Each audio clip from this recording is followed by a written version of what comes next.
Capítulo 5. Biología y creencias. En 1952, un joven terapeuta británico cometió un error. Fue un error que proporcionó un efímero momento de gloria científica al Dr. Albert Mason. Mason intentó tratar las verrugas de un chico de 15 años mediante la hipnosis. Tanto él como otros médicos habían utilizado la hipnosis con éxito para eliminar las verrugas, pero este era un caso especialmente difícil. La piel del chico tenía un aspecto más parecido a la endurecida piel de un elefante que a la de una persona, excepto en el pecho, donde era normal. La primera sesión de hipnosis de Mason se concentró en uno de los brazos. Cuando el chico se encontraba en trance hipnótico, Mason le dijo que la piel de ese brazo sanaría y adquiriría un aspecto saludable y sonrosado. Cuando el muchacho regresó una semana después, Mason se sintió satisfecho al ver que el brazo parecía sano. Sin embargo, cuando Mason remitió al chico al cirujano, quien había tratado en vano de ayudado con injertos de piel, descubrió que había cometido un error médico. El cirujano abrió los ojos de par en par al ver el brazo del chico. Fue entonces cuando le dijo a Mason que el chico no tenía verrugas, sino una enfermedad genética letal llamada ictiosis congénita.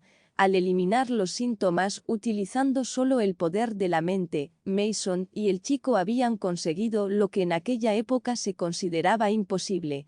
Mason continuó con las sesiones de hipnosis y, por sorprendente que parezca, consiguió que la mayor parte de la piel del muchacho tuviera un aspecto tan saludable y rosado como el brazo tras la primera sesión. El chico, de quien se habían burlado sin piedad en el colegio a causa de su grotesca piel, pudo llevar una vida normal.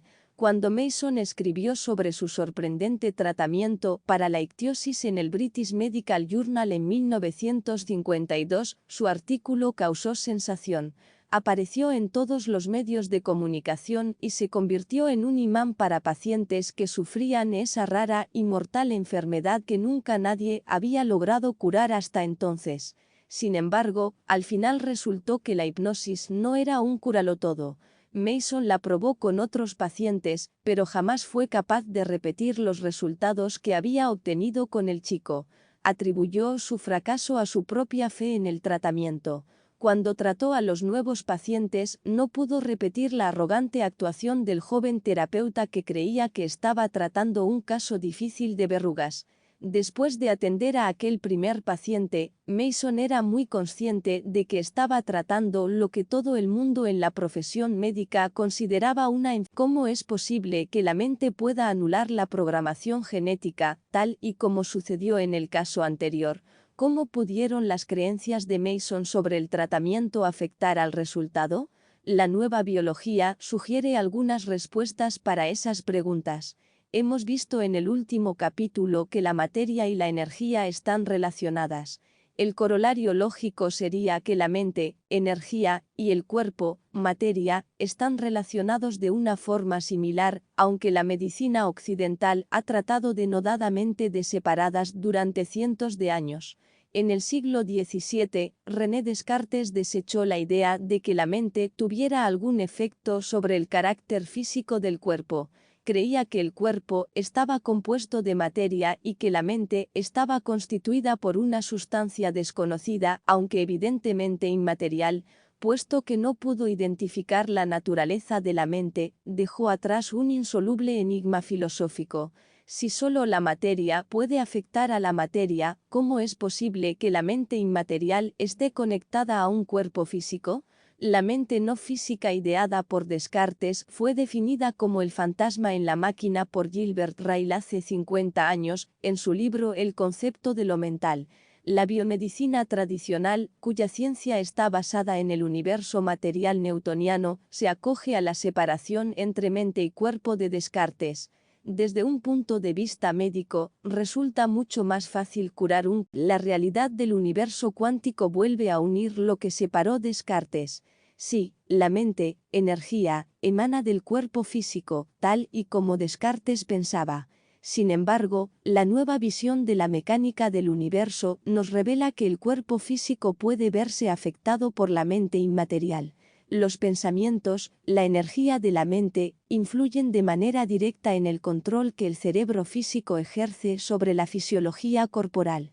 La energía de los pensamientos puede activar o inhibir la producción de proteínas en la célula mediante las interferencias constructivas o destructivas descritas en el capítulo anterior.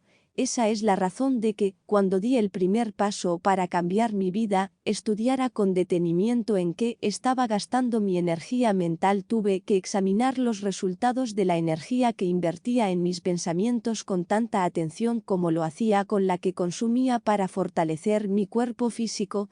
Pese a los descubrimientos de la física cuántica, la división cuerpo-mente aún sigue vigente en la medicina occidental. A los científicos les han enseñado a considerar anomalías extrañas los casos como el del chico del que he hablado antes, que utilizó su mente para eliminar una enfermedad determinada genéticamente. Enterradas en los casos excepcionales se encuentran las raíces de una mayor y más poderosa comprensión de la naturaleza de la vida, más poderosa en tanto que los principios que subyacen bajo esas excepciones triunfan sobre las verdades establecidas. El hecho es que controlar el poder de tu mente puede ser más eficaz que esos fármacos que te han hecho creer que necesitas. La investigación a la que hice referencia en el último capítulo descubrió que la energía es un medio más eficaz de alterar la materia que las sustancias químicas. Por desgracia, los científicos, en la mayor parte de los casos, rechazan las excepciones en lugar de aceptarlas. Mi ejemplo favorito de hasta qué punto la ciencia niega la existencia de la interconexión cuerpo y mente es un artículo que apareció en la revista Science en el siglo XIX. Lo escribió un científico alemán llamado Robert Koch, quien, junto con Pasteur, fundó la teoría germinal o teoría de los genes. Esta teoría sostiene que las bacterias y los virus son la causa de las enfermedades. Hoy en día esta teoría está ampliamente aceptada, pero en la época de Koch resultó muy polémica. Uno de los críticos de Koch estaba tan convencido de que la teoría de los gérmenes era errónea que se tragó un vaso de agua que contenía Vibrio cholerae, la bacteria que Koch creía que causaba el cólera. Para el asombro de todos, el hombre no se vio afectado por el virulento agente patógeno. Science publicó un artículo en el año 2000 en el que describía este incidente. Por razones inexplicables, no manifestó síntomas, pero de todos modos estaba equivocado. El hombre sobrevivió y Science, reflejando la opinión unánime sobre la teoría de los gérmenes, tuvo la audacia de decir que su crítica era desacertada. Si se afirmaba que esta bacteria era la causante del cólera y el hombre demostró que no se veía afectado por los gérmenes, ¿cómo es posible que estuviera equivocado? En lugar de intentar averiguar cómo se libró ese hombre de la horrible enfermedad, los científicos descartaron despreocupadamente esta y otras embarazosas excepciones confusas que echaban por tierra sus teorías. ¿Recuerdas el dogma que dice que los genes regulan la biología? He aquí otro ejemplo en el que los científicos, empecinados en establecer la validez de su verdad, ignoran las molestas excepciones. El problema es que no puede haber excepciones en un ejemplo actual de un hecho que desafía las creencias establecidas de la ciencia es la antigua práctica religiosa de caminar sobre ascuas. Hay mucha gente que se reúne cada día y pone a prueba los límites del pensamiento convencional caminando sobre lechos de ascuas. Se ha comprobado que la temperatura de la piedra y la duración de la exposición al fuego son suficientes para causar quemaduras importantes en los pies, pero los miles de participantes superan el proceso completamente ilesos. Antes de que te lances a la conclusión de que las ascuas no están en realidad tan calientes, piensa en el número de participantes que vacilan en sus creencias y se abrasan mientras caminan sobre ese mismo lecho de ascuas. De forma similar, la ciencia se muestra ambigua a la hora de afirmar que el virus B es el causante del SIDA. No tiene ni la menor idea de por qué un gran número de individuos que sufren la infección durante décadas no manifiestan la enfermedad. Más desconcertante aún es el número de pacientes con cáncer terminal que han recuperado sus vidas tras una remisión espontánea. Puesto que dichas remisiones están fuera de los límites de las teorías convencionales, la ciencia ignora por completo el hecho de que han tenido lugar.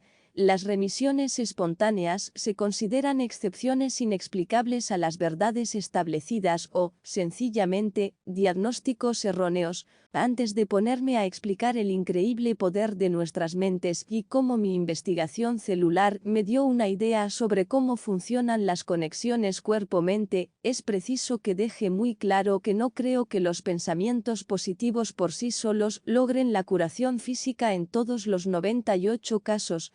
Se necesita algo más que pensamientos positivos para mantener el control de tu cuerpo y de tu vida. Es importante para tu salud y tu bienestar que cambies tu forma de pensar y te concentres en los pensamientos vitales y positivos, además de eliminar los siempre presentes y extenuantes pensamientos negativos. Pero, y hablo de un pero en todos los sentidos de la palabra, el mero hecho de pensar en positivo no tiene por qué provocar un cambio en nuestras vidas. De hecho, en ocasiones la gente que fracasa a la hora de tener pensamientos positivos se vuelve más débil, ya que cree que su situación es irremediable, cree que ya ha agotado todos los remedios mentales y físicos. Lo que estos desertores del pensamiento positivo no han comprendido es que esas partes de la mente en apariencia separadas, la parte consciente y la parte subconsciente, son independientes. La mente consciente es la creativa, la que puede conjurar los pensamientos positivos. Por el contrario, la mente subconsciente es estrictamente maquinal, repite las mismas respuestas a las señales vitales una y otra vez, para nuestra desgracia. ¿Cuántas veces has montado en cólera por algo tan nimio como encontrarte un tubo de pasta de dientes abierto? ¿Aprendiste desde niño a poner el tapón con mucho cuidado? Cuando encuentras el tubo de pasta abierto, se te cruzan los cables y montas en cólera de forma automática. No es más que una sensación. En lo que se refiere a la capacidad de procesamiento neuronal, la mente subconsciente es millones de veces más poderosa que la consciente. Si los deseos de ésta entran en conflicto con la programación del subconsciente, ¿cuál de las dos crees que ganará? Puedes repetir una y otra vez la afirmación positiva de que eres encantador o que tu cáncer remitirá. Pero si de niño escuchaste una y otra vez que no sirves para nada y que estás enfermo, esos mensajes programados en el subconsciente socavarán tus mejores esfuerzos conscientes por cambiar tu vida. ¿Recuerdas lo rápido que abandonaste la firme decisión que tomaste en Año Nuevo de comer menos cuando el aroma del pavo asado llegó hasta tu nariz? Podremos aprender más de los orígenes del autosabotaje de la programación subconsciente en el capítulo 7, que trata sobre cómo ser un padre consciente y sobre cómo reescribir esa programación con rapidez. Pero por el momento, quiero que te des cuenta de que hay esperanza incluso para aquellos de vosotros que utilicéis los pensamientos positivos y fracaséis. El poder de la mente sobre el cuerpo. Repasemos lo que sabemos sobre las células. Hemos aprendido en capítulos anteriores que las funciones celulares derivan directamente del cambio en sus engranajes proteicos. El movimiento generado por los grupos de proteínas es el causante de las funciones fisiológicas que posibilitan la vida. A pesar de que las proteínas son el soporte físico estructural, se necesitan señales complementarias del entorno para desencadenar su movimiento. La interfase entre las señales ambientales y las proteínas citoplasmáticas que producen la respuesta es la membrana celular.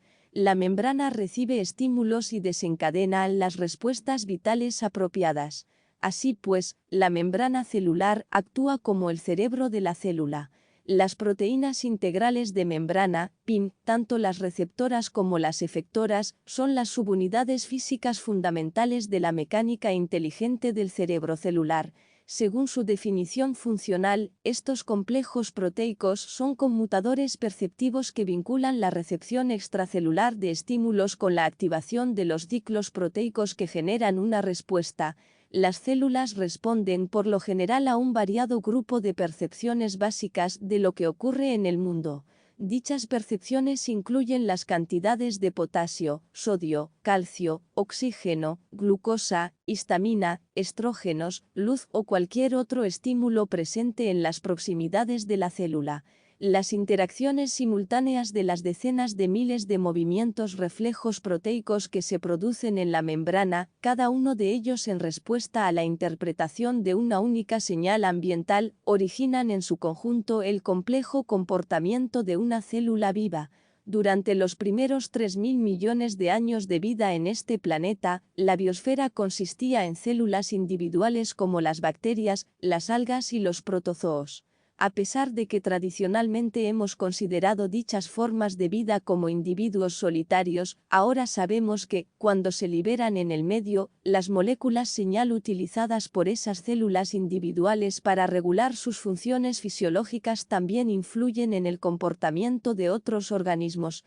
La secreción de moléculas señal al medio incrementa la supervivencia de los organismos unicelulares, ya que les da la oportunidad de vivir como comunidades primitivas. A lo largo del periodo evolutivo, las células han aumentado el número de pin de su membrana todo lo posible, con el fin de adquirir un mayor grado de percepción e incrementar así sus posibilidades de supervivencia. Las células comenzaron a agruparse, primero en simples colonias y más tarde en comunidades celulares altamente especializadas. Como ya he descrito con anterioridad, las funciones fisiológicas de los organismos multicelulares se distribuyen entre las comunidades de células especializadas que forman los tejidos y los órganos corporales. En las comunidades multicelulares, el procesamiento inteligente de la membrana celular es llevado a cabo por las células especializadas de los sistemas nervioso e inmunológico. Fue tan solo hace 700 millones de años, un periodo reciente si se tiene en cuenta la larga vida de este planeta, cuando las células descubrieron las ventajas de agruparse en comunidades multicelulares, organizaciones que hoy reconocemos como animales y plantas. Estas nuevas y evolucionadas comunidades utilizaban las mismas moléculas señal coordinadoras que los organismos unicelulares aislados. Mediante un estricto control de la liberación y distribución de dichas moléculas señal, las comunidades celulares pudieron coordinar sus funciones y actuar como un único ser vivo. En los organismos multicelulares más primitivos, los que carecen de un sistema nervioso especializado, el flujo de estas moléculas señal entre la comunidad proporciona una mente elemental, constituida por la información coordinadora que comparte cada célula. En dichos organismos, cada célula se encarga por sí sola de No obstante, cuando las células se unen en una comunidad, debe establecerse una nueva política. En las comunidades, las células no pueden actuar como agentes independientes que hacen lo que quieren. El término comunidad implica que todos y cada uno de los miembros se comprometen a llevar a cabo un plan de acción común. En los animales multicelulares, las células individuales perciben el entorno local de su propia piel, pero es posible que no tengan ni idea de lo que ocurre en entornos más alejados, en especial de lo que ocurre en el entorno del organismo propiamente dicho. ¿Cómo podría una célula hepática, que solo responde a los estímulos de su entorno en el interior del hígado, elaborar una respuesta informada con respecto a las intenciones del atracador que aparece en tu calle, en tu medio? Los controles complejos del comportamiento necesarios para asegurar la supervivencia están incorporados en el sistema centralizado de procesamiento de la información. Cuando los organismos se volvieron más complejos, las células especializadas se encargaron del trabajo de examinar y organizar el flujo de moléculas señal que regulan el comportamiento.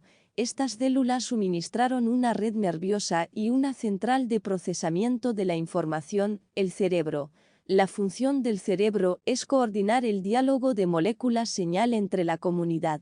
En consecuencia, en una comunidad celular, cada célula individual debe acatar las decisiones informadas de la autoridad que percibe el medio, el cerebro. Este es un punto muy importante a tener en cuenta cuando culpamos a las células de nuestros órganos y tejidos de la salud de nuestras vidas.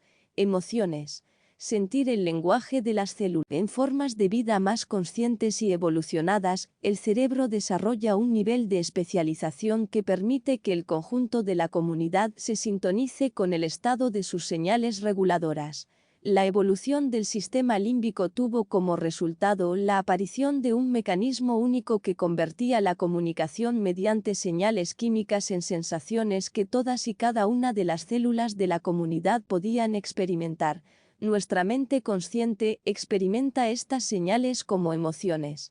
La mente consciente no solo interpreta el flujo coordinado de moléculas señal que componen la mente corporal, sino que también genera emociones que se manifiestan a través de la liberación controlada de señales reguladoras por parte del sistema nervioso.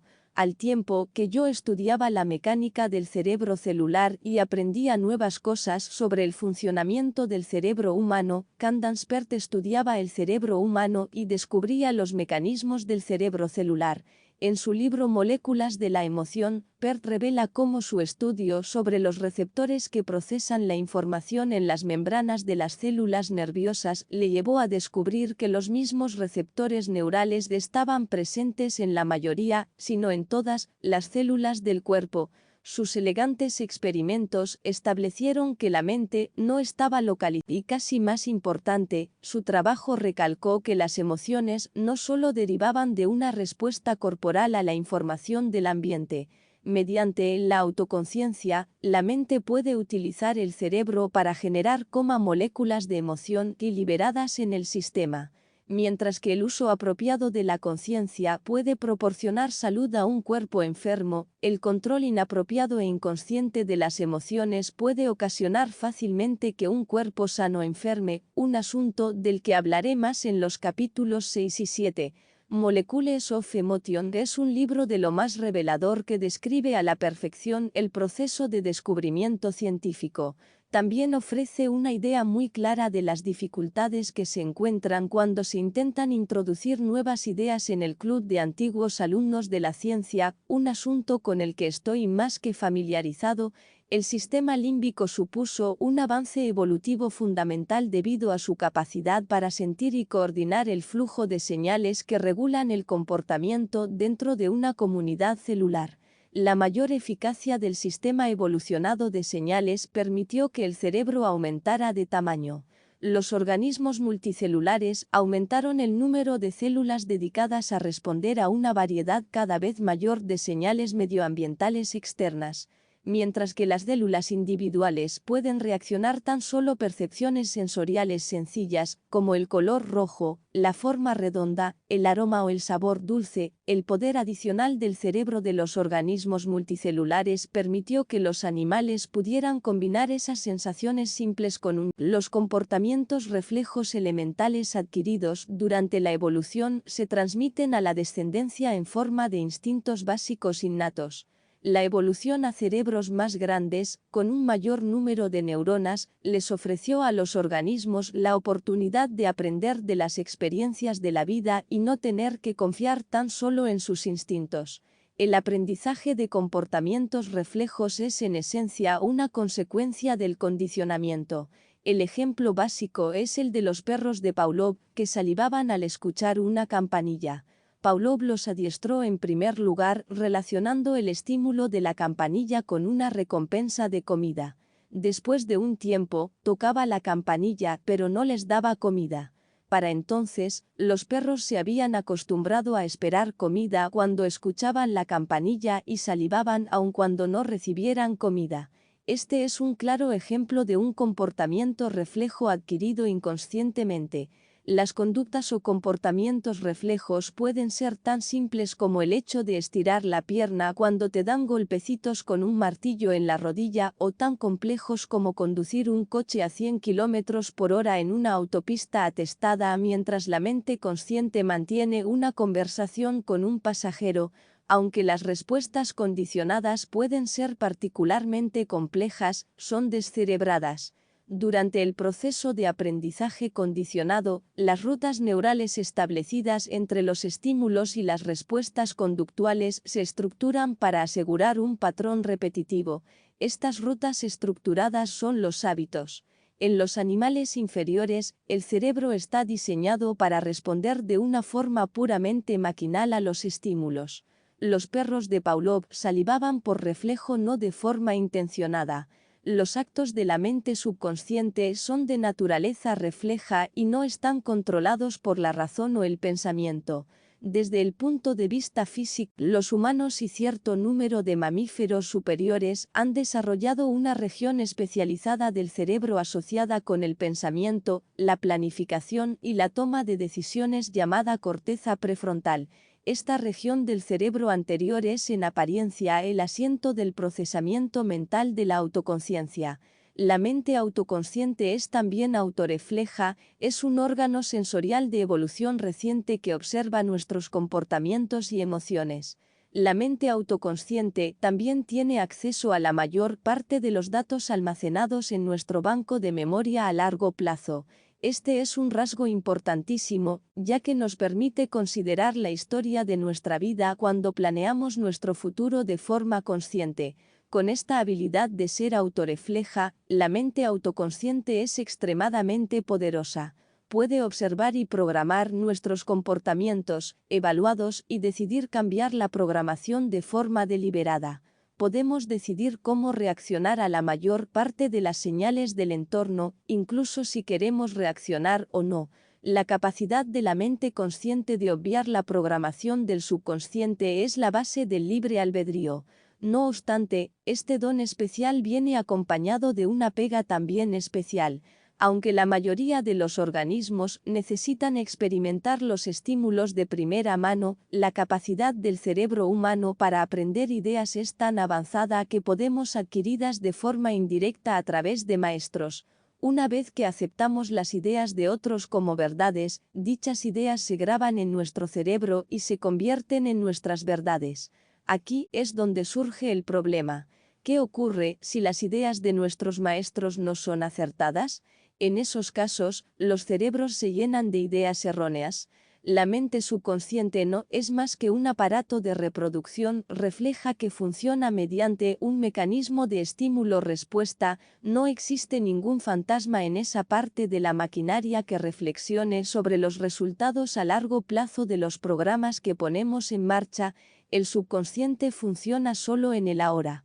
En consecuencia, los conceptos erróneos de nuestro subconsciente no son monitorizados y suelen llevarnos a comportamientos desacertados. Si hubiera incluido en este capítulo una resbaladiza serpiente que surgiera de pronto de esta página, la mayoría de vosotros saldría corriendo de la habitación y arrojaría el libro por la ventana.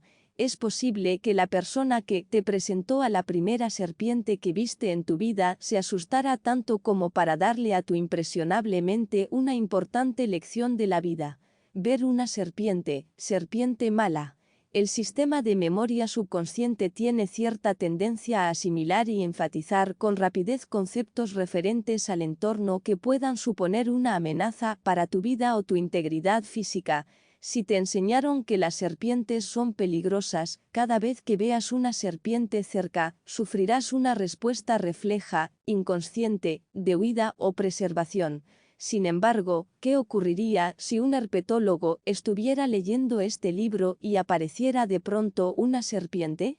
Estoy seguro de que los herpetólogos no solo se sentirían intrigados por la serpiente, sino también entusiasmados por el regalito adicional incluido en el libro, o, al menos, se entusiasmarían una vez que averiguaran que la serpiente del libro es inofensiva. Entonces la cogerían y la observarían con deleite. Creerían que tu respuesta refleja es irracional, ya que no todas las serpientes son peligrosas. Más aún, les entristecería el hecho de que tantas personas se vean privadas del placer de estudiar a tan interesantes criaturas. La misma serpiente, el mismo estímulo y, sin embargo, respuestas completamente diferentes. Nuestras respuestas a los estímulos del ambiente están en efecto controladas por las percepciones o ideas, pero no todos nuestros conceptos son acertados. No todas las serpientes son peligrosas. Sí, los conceptos controlan la biología, pero, como ya hemos visto, estos conceptos pueden ser ciertos o falsos. Así pues, deberíamos ser más precisos al referirnos a estas ideas como creencias. Las creencias. Medita sobre el significado de esta afirmación. tenemos la capacidad de evaluar de forma consciente nuestras respuestas a los estímulos medioambientales y de cambiar antiguas reacciones siempre que lo deseemos, una vez que nos hayamos enfrentado a la poderosa mente subconsciente. No estamos limitados por nuestros genes ni por nuestros comportamientos contraproducentes. ¿Cómo la mente controla el cuerpo? Mi idea de que las creencias controlan la biología está basada en los estudios que he realizado sobre células endoteliales donadas, las células que forman la pared de los vasos sanguíneos. Las células endoteliales del medio de cultivo examinaban su entorno con detenimiento y cambiaban su comportamiento en función de la información que recaban del ambiente.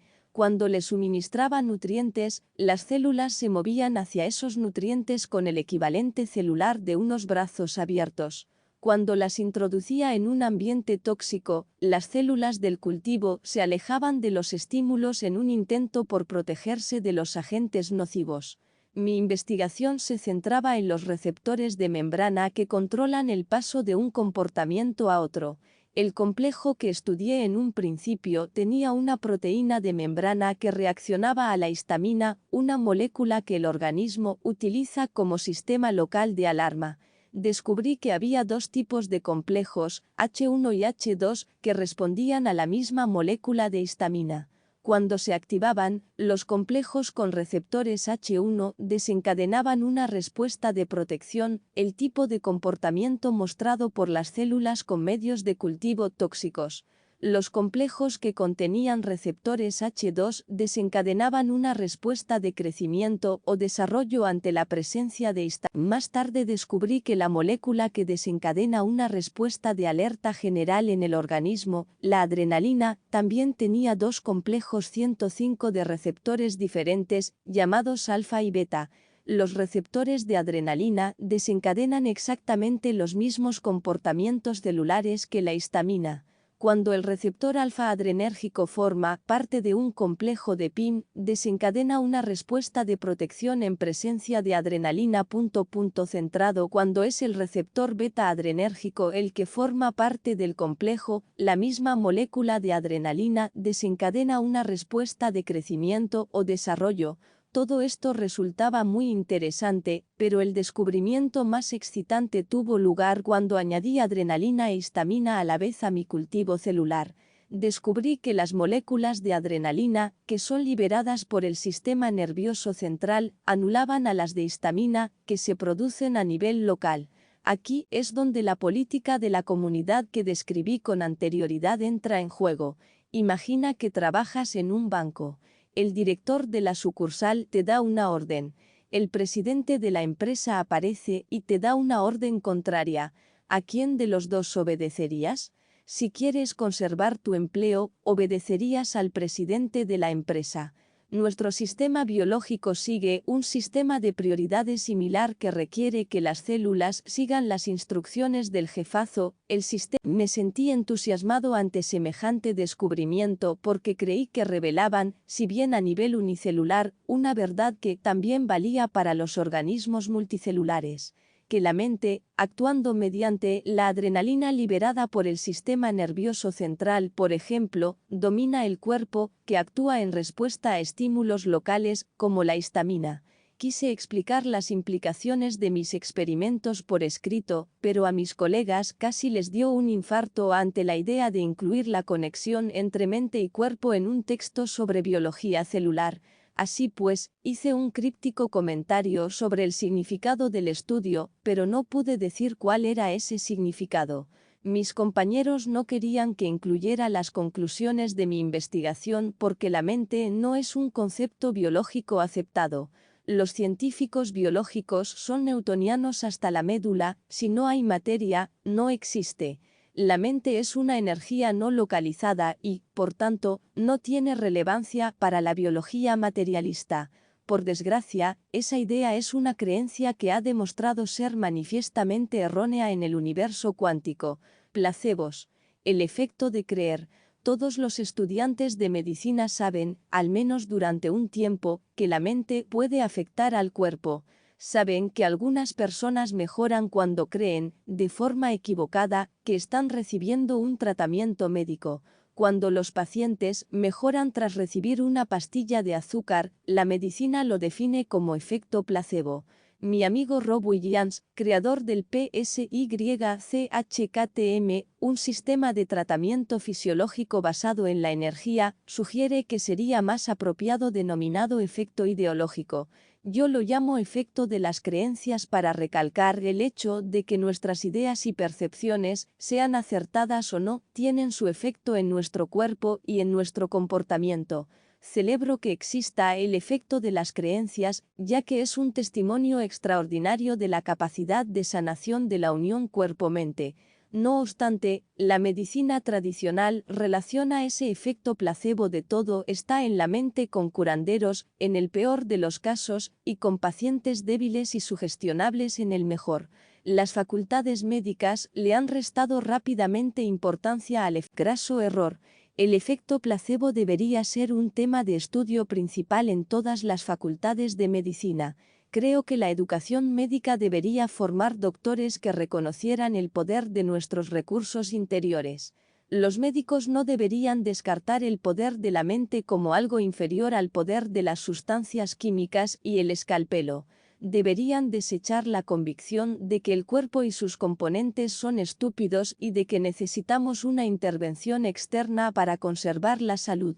La investigación del efecto placebo debería recibir importantes subvenciones. Si los investigadores médicos llegaran a averiguar cómo hacer uso del efecto placebo, los doctores dispondrían de una herramienta basada en la energía y sin efectos secundarios para tratar una enfermedad. Los sanadores energéticos dicen que ya poseen dichas herramientas, pero yo soy un científico y creo que cuanto más descubra la ciencia sobre el placebo, más oportunidades tendremos de utilizarlo en las instalaciones clínicas. Creo que la razón de que la mente haya sido tan tajantemente descartada en medicina es el resultado, no solo de su pensamiento dogmático, sino también de las consideraciones económicas. Si el poder de la mente puede curar las enfermedades del cuerpo, ¿por qué íbamos a ir al médico? Y más importante aún, ¿para qué íbamos a comprar medicamentos? De hecho, descubrí hace poco que, por desgracia, las compañías farmacéuticas están estudiando a los pacientes que mejoran tras la administración de píldoras de azúcar con la intención de eliminarlos de los ensayos clínicos iniciales. Como era de esperar, a la gran industria farmacéutica le molesta que en la mayoría de sus ensayos clínicos con placebos, los fármacos falsos demuestren ser tan efectivos como sus combinados químicos diseñados por ingenieros. Greenberg, 2003. Aunque las compañías farmacéuticas insisten en que su objetivo no es facilitar que se aprueben fármacos ineficaces, está claro que la eficacia de las píldoras de placebo supone una amenaza para su industria. El mensaje de las compañías farmacéuticas me parece de lo más evidente. Si no puedes vencer a las píldoras de placebo, limítate a eliminarlas de la competición. Resulta irónico que a casi ningún médico se le enseñe a tener en cuenta el impacto del efecto placebo, ya que muchos historiadores dan pruebas fehacientes de que la historia de la medicina es en su mayor parte la historia del efecto placebo. Durante la mayor parte de su historia, los médicos no disponían de métodos eficaces para combatir la enfermedad. Algunos de los más famosos tratamientos prescritos por la medicina tradicional son las sangrías, el tratamiento de heridas con arsénico y la legendaria panacea del aceite de serpiente de cascabel. Está claro que algunos pacientes, los mismos que las estadísticas conservadoras cuentan entre el tercio de la población sensible al poder curativo del efecto placebo, mejorarían con esos tratamientos. Es posible que hoy en día, cuando los médicos se ponen sus batas blancas y aplican con decisión un tratamiento, los pacientes crean que el tratamiento funciona y por eso lo hacen, sea un verdadero fármaco o una pastilla de azúcar. Aunque la cuestión de cómo funcionan los placebos haya sido obviada por la mayor parte de la profesión médica, recientemente algunos investigadores se han propuesto descubrirlo. Los resultados de sus estudios sugieren que no solo los excéntricos tratamientos del siglo XIX pueden provocar un efecto placebo, sino también los sofisticados métodos tecnológicos de la medicina moderna, entre los que se incluye la más sólida de las herramientas médicas, la cirugía. Un estudio de la Facultad Médica de Baylor publicado en 2002 en la revista New England Journal of Medicine evaluó la eficacia de la cirugía en pacientes con dolores graves y debilitantes de rodilla. El autor principal del estudio, el Dr. Bruce Moseley, sabía que la cirugía de rodilla ayudaba a estos pacientes. Todo buen cirujano sabe que en la cirugía no existe el efecto placebo. Sin embargo, Moseley estaba tratando de averiguar qué parte de la cirugía provocaba la mejora en los pacientes. Los pacientes del estudio estaban divididos en 3 grupos. Moseley rebajó el cartílago dañado en uno de los grupos. En otro, limpió la articulación de la rodilla para eliminar cualquier material que pudiera estar causando la respuesta inflamatoria. Ambos tratamientos constituyen el tratamiento estándar de la artritis de rodilla. El tercer grupo recibió una falsa cirugía. Una vez que el paciente estaba sedado, Moseley hacía las 3 incisiones de rigor y después hablaba y actuaba como solía hacerlo durante las intervenciones quirúrgicas reales. Incluso metía las manos en suero salino para imitar el ruido producido al limpiar la articulación. Tras 40 minutos, Moseley cosía las incisiones como si de verdad hubiera llevado a cabo la operación. En los 3 grupos se administraron los mismos cuidados posoperatorios que incluían un programa de ejercicios. Los resultados fueron sorprendentes. Sí, los grupos que se sometieron a una cirugía real mejoraron, tal y como era de esperar. Pero, el grupo placebo mejoró tanto como los otros 2, a pesar de que se llevan a cabo 650.000 operaciones de rodilla al año para mejorar la artritis, con un coste medio de unos $5.000 cada una. El Dr. Moseley tenía bastante claro el resultado. Mi habilidad como cirujano no supuso beneficio alguno en esos pacientes. Cualquier posible beneficio de la cirugía para la osteoartritis de rodilla se debió al efecto placebo. Los noticiarios de televisión ilustraron con todo detalle los asombrosos resultados. Se mostraron imágenes de los miembros del grupo placebo andando y jugando al baloncesto. Los pacientes del grupo placebo no descubrieron que habían recibido una falsa cirugía hasta 2 años después. Uno de los miembros del grupo placebo, Tim Pérez, que caminaba con la ayuda de un bastón antes de la operación, juega al baloncesto con sus nietos en la actualidad. Este hombre resumió el tema de mi libro cuando habló para el Discovery Health Channel. Todo es posible en este mundo cuando te convences de ello. Sé que la mente puede obrar milagros. Diferentes estudios han demostrado que el efecto placebo puede ser de lo más útil en el tratamiento de otras enfermedades, entre las que se incluyen el asma y la enfermedad de Parkinson. Los placebos son verdaderas estrellas en el tratamiento de la depresión. Tanto es así que el psiquiatra Walter Brown, de la Escuela Universitaria de Medicina de Brown, ha llegado a proponer que los placebos sean el tratamiento principal de los pacientes con casos de depresión leve o moderada. Se informaría a los pacientes de que están tomando un remedio sin principios activos, pero eso no debería disminuir la eficacia de las pastillas. Los estudios sugieren que incluso en los casos en los que los pacientes saben que no están tomando un fármaco, las pastillas de placebo siguen funcionando. Uno de los indicios de la eficacia de los placebos aparece en un informe del Departamento de Salud y Servicios Humanos de Estados Unidos. El informe revela que la mitad de los pacientes con depresión grave que toman fármacos mejora, frente al 32% de los que toman placebo. Incluso esas impresionantes cifras pueden infravalorar el poder del efecto placebo, ya que muchos de los participantes en el estudio averiguaron que estaban tomando el fármaco auténtico una vez que esos pacientes se dan cuenta de que están tomando el medicamento, es decir, una vez que comienzan a creer que toman el verdadero fármaco, se vuelven especialmente susceptibles al efecto placebo. Dada la eficacia del placebo, no es de extrañar que la industria de los antidepresivos, que gana alrededor de 8.200 millones de dólares al año, sufra el ataque de los críticos que afirman que las compañías farmacéuticas exageran la eficacia de sus comprimidos.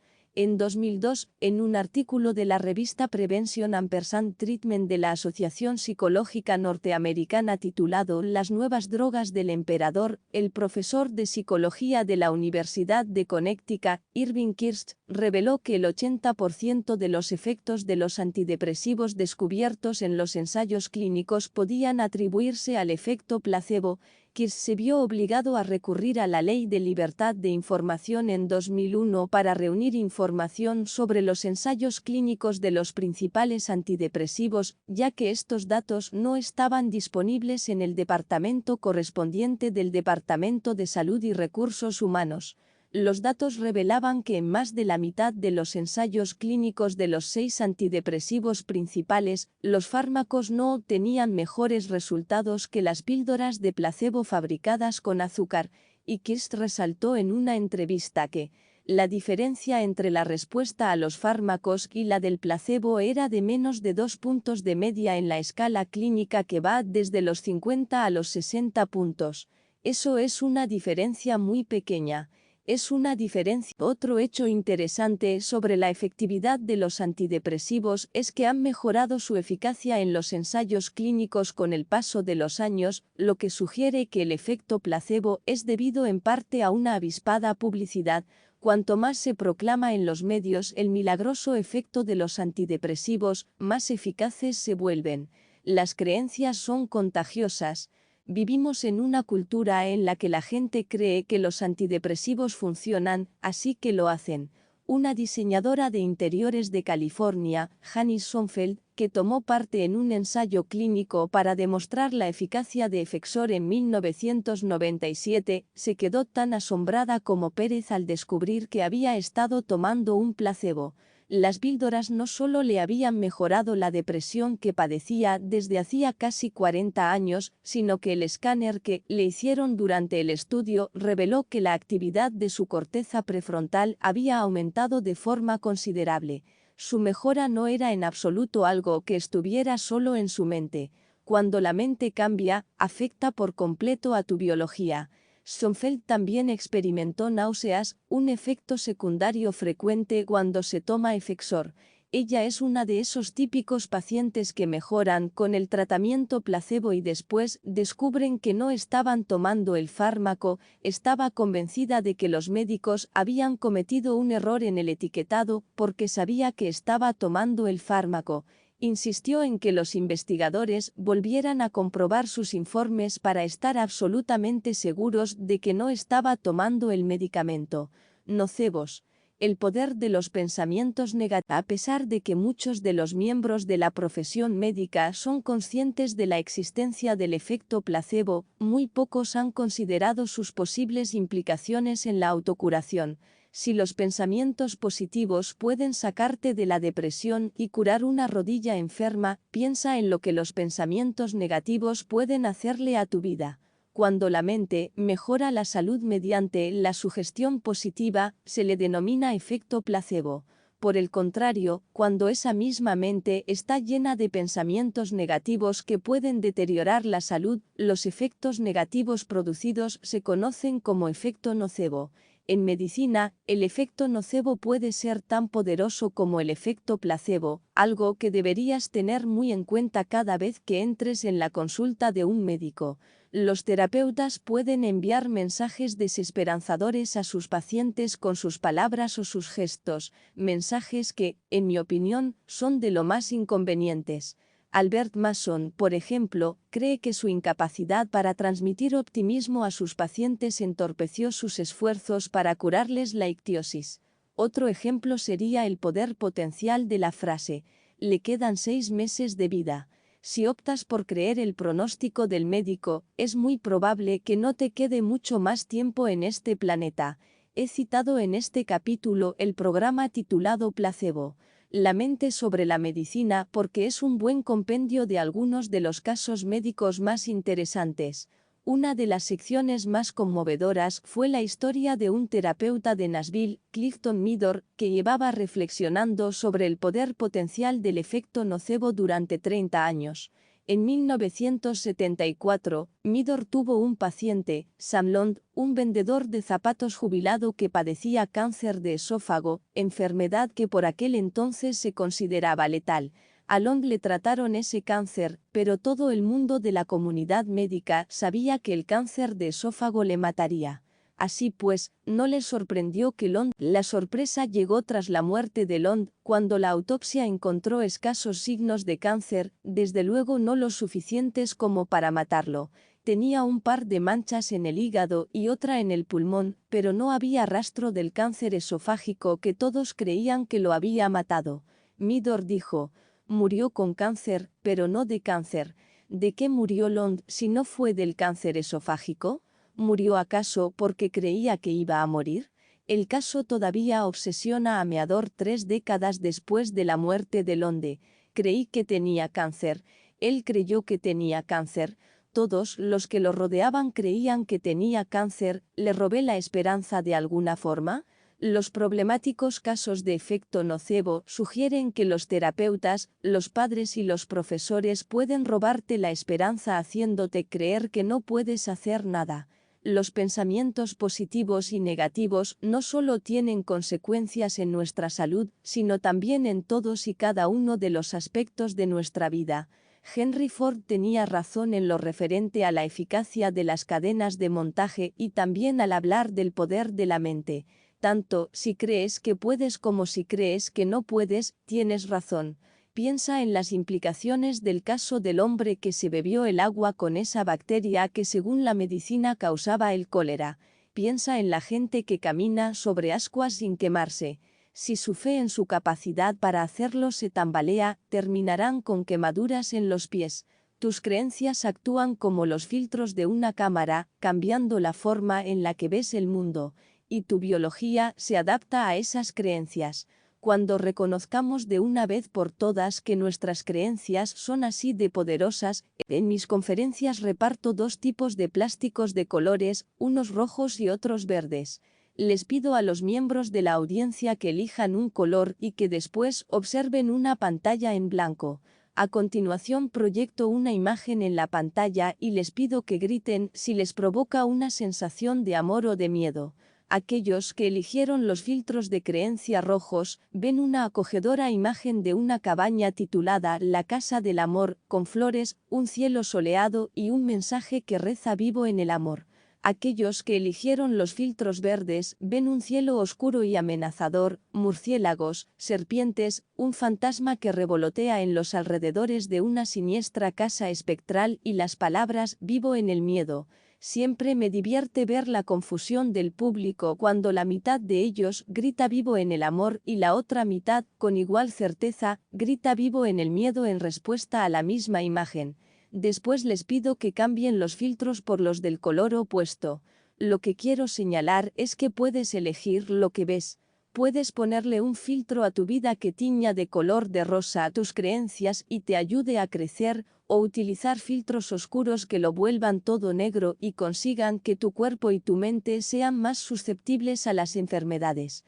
Puedes vivir una vida de miedo o una vida de amor.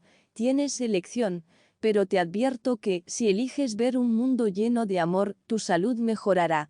Sin embargo, si eliges vivir en un mundo oscuro lleno de miedo, tu salud se resentirá, ya que quedarás atrapado en una respuesta fisiológica de huida o protección. Descubrir cómo controlar tu mente para potenciar el desarrollo es uno de los secretos de la vida, y esa es la razón de que haya titulado este libro La biología de las creencias.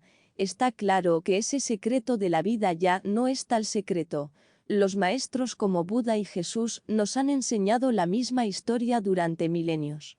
Ahora, la ciencia apunta en la misma dirección. No son nuestros genes, sino nuestras creencias lo que controla nuestra vida. Sí, vosotros, hombres de poca fe,